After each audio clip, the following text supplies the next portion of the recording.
సరే, ముందుగా ఈ ఒకటో ప్రశ్నను స్పష్టంగా చదువుతాను వినండి. బ్రిటిష్ పాలనకు వ్యతిరేకంగా జరిగిన పోరాటంలో అల్లూరి సీతారామరాజు ఏ చట్టానికి వ్యతిరేకంగా గిరిజన నిరసనకు నాయకత్వం వహించారు? దీనికిచ్చిన 4 ఆప్షన్లు చూస్తే ఆప్షన్ 1 మద్రాస్ అటవీ చట్టం 1923, ఆప్షన్ 2 మద్రాస్ అటవీ చట్టం 1887, ఆప్షన్ 3 మద్రాస్ అటవీ చట్టం 1917, చివరగా ఆప్షన్ 4 మద్రాస్ అటవీ చట్టం 1882. మరి ఈ 4 ఆప్షన్లలో సరైన సమాధానమేంటో తెలుసా? ఆప్షన్ 4. ఎందుకంటే మిగతా సంవత్సరాలు అంటే 1923, 1897, 1917 ఆప్షన్లలో ఉన్న చట్టాలు ఈ గిరిజన సమస్యకు కారణమైనవి కావు. కాబట్టి వాటిని మనం పక్కన పెట్టేయవచ్చు. దీనికి ఖచ్చితమైన సరైన సమాధానం ఆప్షన్ 4, అదే మద్రాసు అటవీ చట్టం 1882. అసలు ఈ 1882 చట్టం ఎందుకు అంత పెద్ద తిరుగుబాటుకు దారితీసిందంటే, ఇది గిరిజనుల ప్రాణాధారమైన పోడు వ్యవసాయాన్ని, అంటే ఒక చోట నుండి మరొక చోటికి మారుతూ చేసుకునే వ్యవసాయాన్ని కఠినంగా నిషేధించింది. అడవిపై గిరిజనులకు ఉన్న హక్కును ఆంగ్లేయులు దారుణంగా లాగేసుకున్నారు.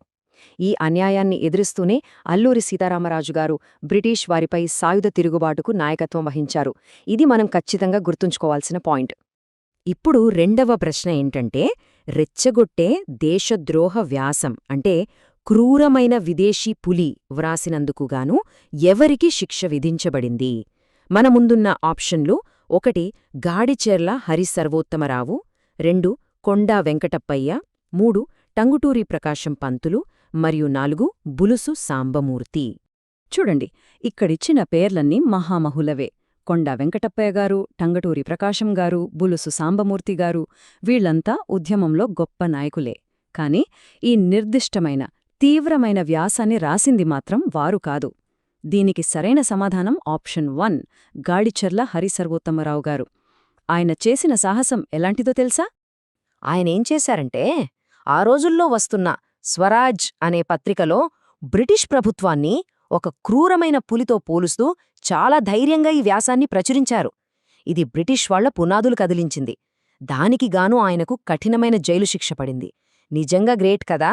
సామాన్య ప్రజల్ని మేల్కొల్పడం కోసం ఆనాడు మన పత్రికలు, రచయితలు ఎంతటి రిస్క్ తీసుకున్నారో దీనిని బట్టి మనకు స్పష్టంగా అర్థమవుతోంది. మూడవ ప్రశ్నను ఒకసారి చూద్దాం. మోహన్ దాస్ కరమ్చంద్ గాంధీకి త్రివర్ణాన్ని రూపకల్పన చేసి అప్పగించిన స్వాతంత్ర సమరయోధుడు పేరేమిటి? ఆప్షన్లేంటంటే 1 పింగళి వెంకయ్య, 2 అయ్యదేవర కాళేశ్వరరావు, 3 ముట్నూరి కృష్ణారావు, 4 గొట్టిపాటి బ్రహ్మయ్య. దీనికి సమాధానం బహుశా మీలో చాలామందికి తెలిసే ఉంటుంది.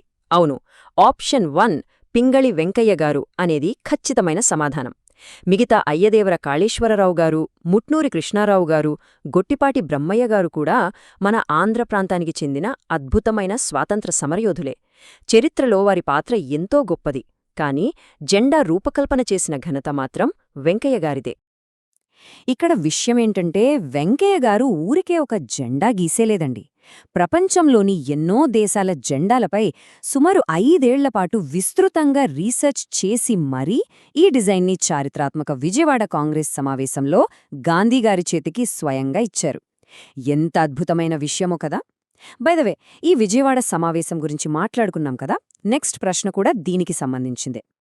ఈ 4వ ప్రశ్న కాస్త పెద్దగా ఉంటుంది. జాగ్రత్తగా వినండి.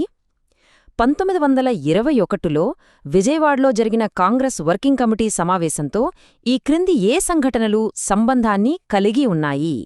ఆప్షన్స్: 1 సమావేశంలో ఏఓఓ హ్యూమ్ హాజరయ్యారు, 2 బ్రిటిష్ ప్రభుత్వం నుండి పూర్తి స్వాతంత్ర్యం కోరుతూ ఒక తీర్మానం, 3 గాంధీ ఇర్విన్ ఒప్పందం, 4 స్వాతంత్ర ఉద్యమానికి ఎంకే గాంధీ నాయకత్వం అంగీకరించబడింది.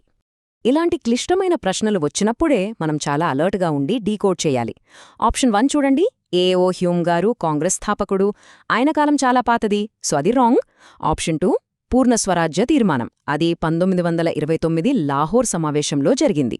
ఇక ఆప్షన్ 3 ప్రసిద్ధ గాంధీ ఇర్విన్ ఒప్పందం 1931 నాటిది. సో మిగిలిందేంటి? ఆప్షన్ 4.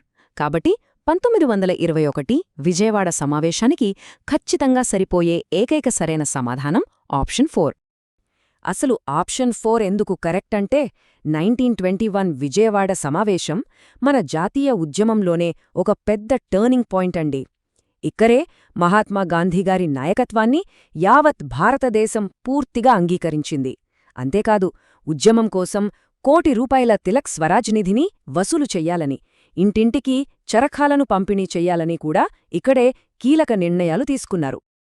5వ ప్రశ్నను చదువుదాం. ఎవరిని ఆంధ్రకేసలి అని కూడా పిలుస్తారు?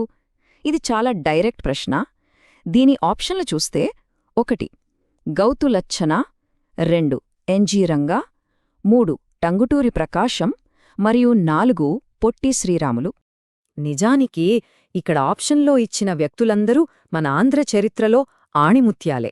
సర్దార్ గౌతులచ్చన్నగారు, రైతు బాంధవుడు ఎన్జీ రంగాగారు, అలాగే రాష్ట్రాన్ని సాధించిన అమరజీవి పొట్టి శ్రీరాములుగారు. వీళ్ల సేవలు అనంతం. కాని ఆంధ్రకేసరి అని సగర్వంగా పిలువబలేది ఆప్షన్ 3లో ఉన్న టంగుటూరి ప్రకాశం పంతులుగారిని మాత్రమే. So option 3 is the correct answer. కాని ఆయనకు ఆ పేరు ఊరికే రాలేదండి. దాని వెనుక ఒక అద్భుతమైన కథ ఉంది.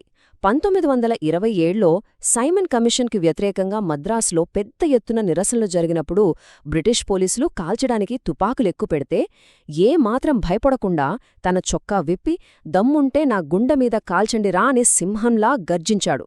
ఆ సాహసానికే ప్రజలు ఆయనకు ఆంధ్రకేసరి అని బిరుదిచ్చారు. వింటుంటేనే గూస్బంప్స్ వస్తున్నాయి కదూ.